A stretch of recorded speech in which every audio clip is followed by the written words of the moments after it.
Hi everyone, I just wanted to get on here and finally document the journey of my business from when I first started it and had the idea for it back in 2020 all the way up to today.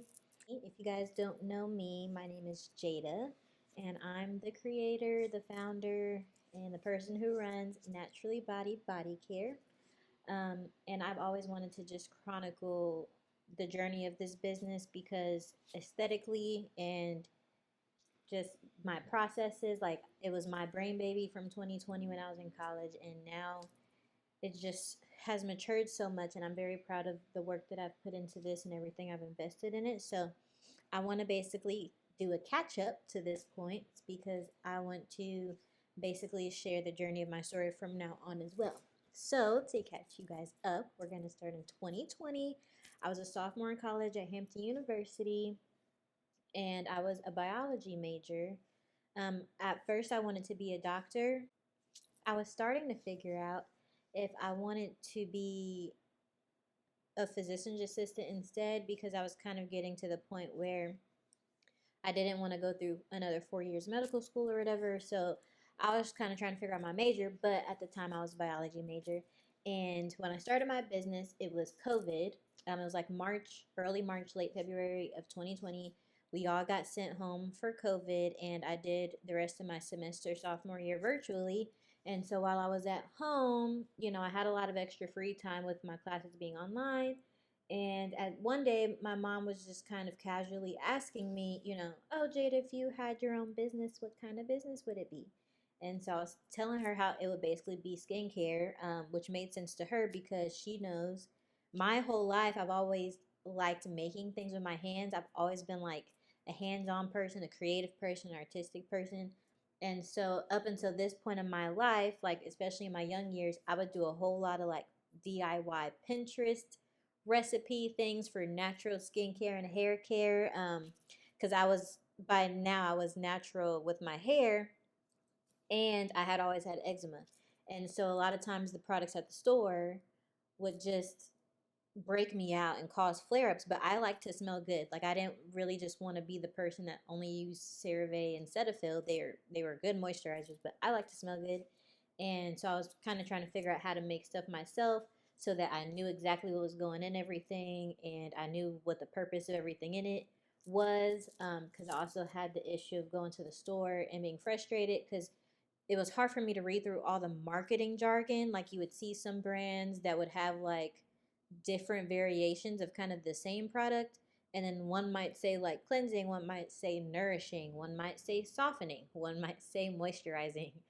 But like a lot of times those all sound like the same thing to me. And so I'm kind of like, well, what's the actual difference between them? And at this point in my life, I was just kind of sick of that. So I took it upon myself to like learn how to make my own skincare. But at that point in time, I hadn't like delved into hardcore cosmetic science research. It was just like literal Pinterest DIY type things. Now I know how like not stable or like not the best a lot of those formulas can be, but that's where I started out at. So during this conversation, I kind of pretty much just decided I would start a business because I could. It was kind of a casual thing at the time.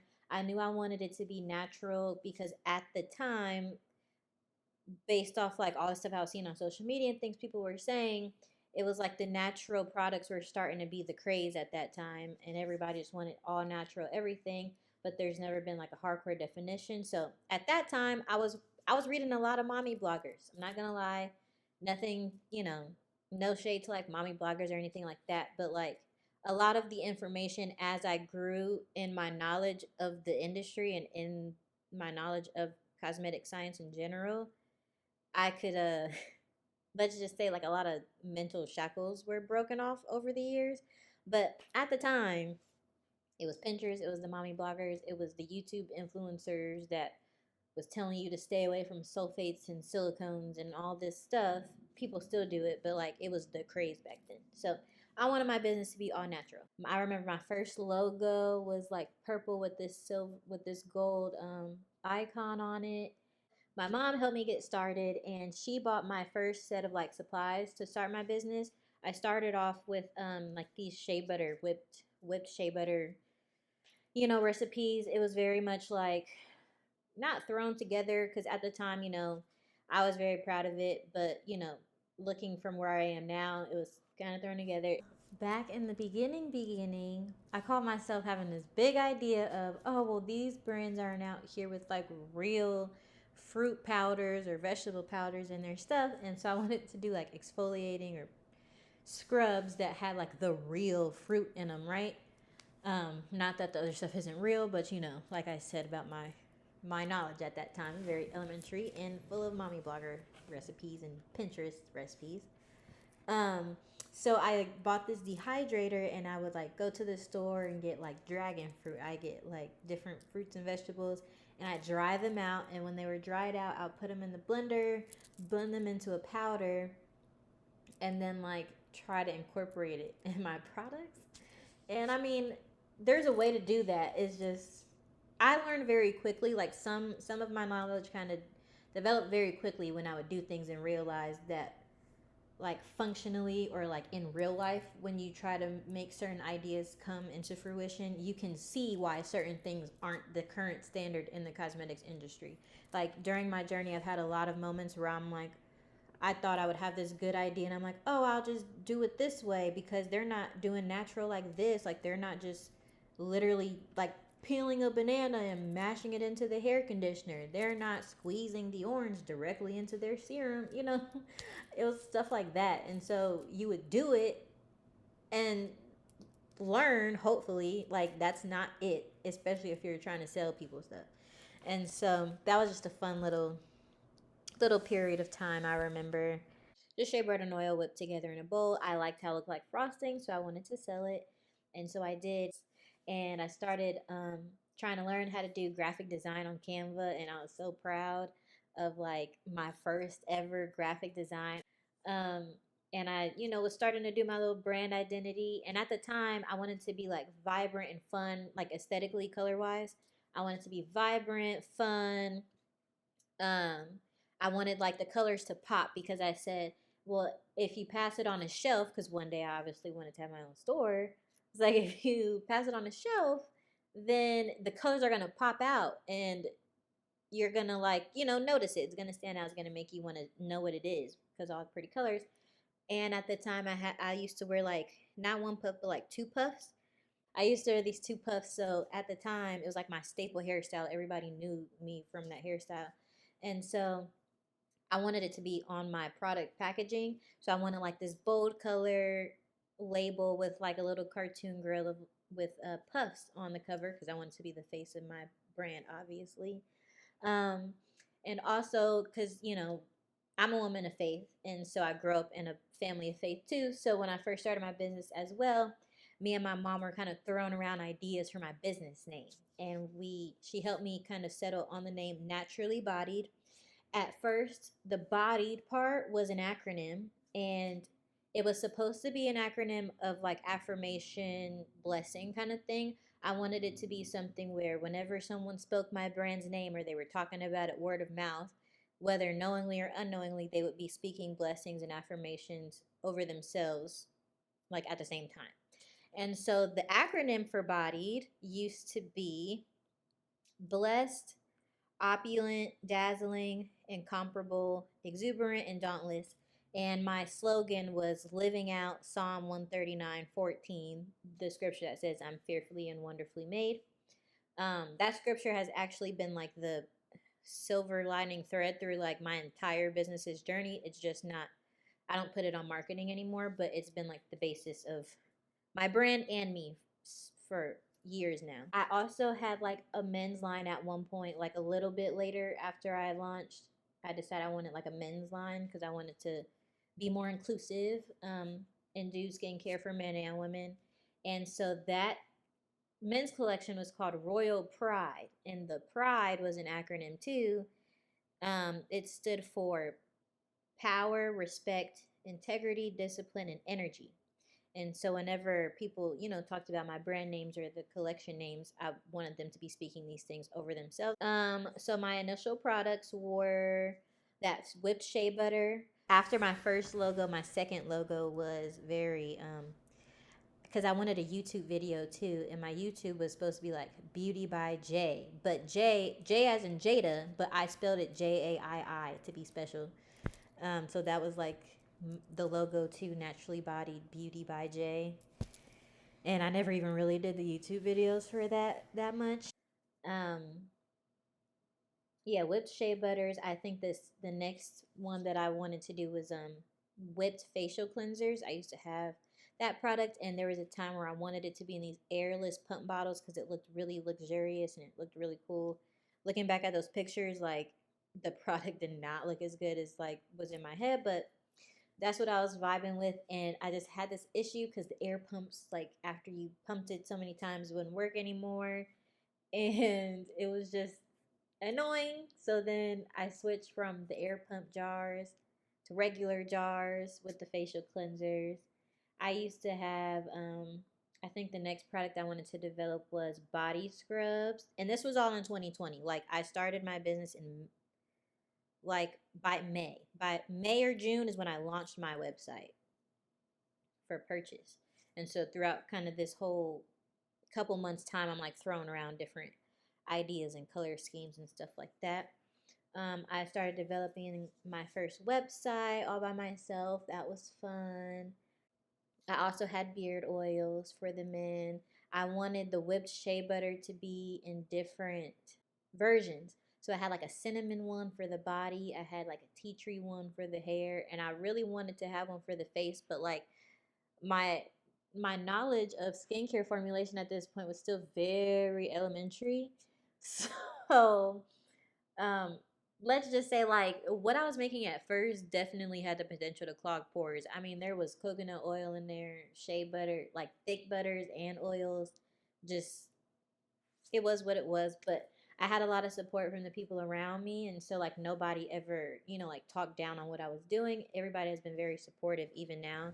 So looking back on like the things that I used to do, I'm really glad that I had the support system that I did, because anybody at any time could have told me that I didn't have like a knack for this or gifts for this, or I didn't know enough. Anybody could have said anything and it could have made me completely stop doing this. But it didn't. I remember when I first started trying to market on Instagram, I wanted to be like one of those educators on natural products. Like I wanted to teach people about their hair porosity. I wanted to teach people about their skin type. Oh, what kind of products are good for oily skin? What kind of stuff should you look for dry skin? I've always been a person who loves science, and I really like learning things that are sciencey and then like teaching people about them. So it was kind of coming into fruition in my business. Um, so I could show you like little examples of my first little educational videos on my first little Instagram page. And then I used to post like quotes from famous black people or just inspirational quotes. I was trying to figure out the whole um, like algorithm thing. This is really just my first time marketing. I'm gonna be real with you. To this day, it's 2024. I've been in this business, running this business for 4 years. I have always hated marketing. I've always felt not good at marketing. I've always loathed marketing. I don't like it. I'm not a saleswoman. I'm really a creative, and I love the product development part of my business, but like I hate having to be the saleswoman or the marketer, because I know, especially on social media, because trying to sell products online is just a whole thing. And then on social media, I personally hate seeing ads. So I'm like, I'm a whole business trying to market on social media, knowing that as a consumer, I don't like seeing ads and I don't sit there and watch ads. So that's still a struggle to this day, but I've progressed in a lot of ways even still. So I really want this video to be transparent, to see like the realistic journey of a business like mine. I'm still very proud of what I've done, but like certain things are just not me. If I had the money, I would totally pay somebody to market for me, because I, to this day, hate it. I hate that it's even a thing. My first little product pictures I'll put up here so y'all can see. And then I also tried bath bombs. I still like bath bombs, and I'm going to come out with bath bombs, but I want them to be like luxurious bath bombs. And I have done experiments with them, but they're more like bubble bath bombs, but I love that. So I'm actually going to do a collection of bubble bath bombs instead of just regular fizzy bath bombs. But we'll talk about that later. And then I have the pictures of my first like lifestyle shots. I was really like giving this my all, and I've been giving it my all these years, but I did start this like as a sophomore in college as a biology major with like no business, nothing. So this is, I literally, you talk about start from scratch. It's like literally from scratch, and when I was young. I'm still young, but you know. And then I got into a space where I was making scrubs. I had the cinnamon toast whipped scrub, and I also had a rosemary version of it and a coffee version of it that was like literal coffee grounds with oils. I'll put pictures of those too. Those ended up actually being quite popular, but like again, like now the formulas that I have now are just very different than what they used to be. Um, but they weren't bad before. They were definitely simpler, but and I am proud of what I did back then. Just very different.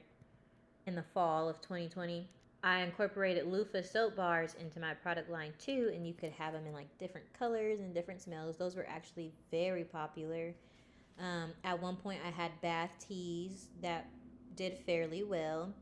I had my very first vendors event in 2020. My dad um, took me to some other vendor event, not to like vend there, but to just look to see how many people showed up at this event. It wasn't a lot, but we did end up meeting this woman who had an event that I could vend myself at this like poetry club. And so she ended up inviting me, and I did it, and I did profit that day. It only cost me like $20 to do it, but like that was my first event, and it was really fun. And people supported me, and I was very proud of myself. My dad, made me feel good. He was very supportive about that. So that happened in 2020, and then by Christmas, I was trying my hand at like holidays box sets and different variations of that. Um, but I did a lot of like changing things and just trying new things out. I was very unsure of like what I actually wanted branding wise during this time, but I mean, the business is less than 6 months old, so there's that. I also wanted to incorporate candles at that time in the fall/Christmas season, and I did, but like they were sucky, so they didn't last long. Like I let the Christmas season pass, and some people bought them, and they liked them, but I hated the candles that I had, and I just wasn't proud of them, so I took them off the market until I could like actually put real invested knowledge and research into the project. Um, but some people liked them. I think they were really trash though. But I had four. I had frosted snowflakes, spiced chai, apple cinnamon, and vanilla, of course, because everybody loves vanilla. Yeah. So that is my business in 2020. We've now covered the first 6 months of my business basically. I started in May of 2020, and this is now the end of 2020, and we will pick up in 2021.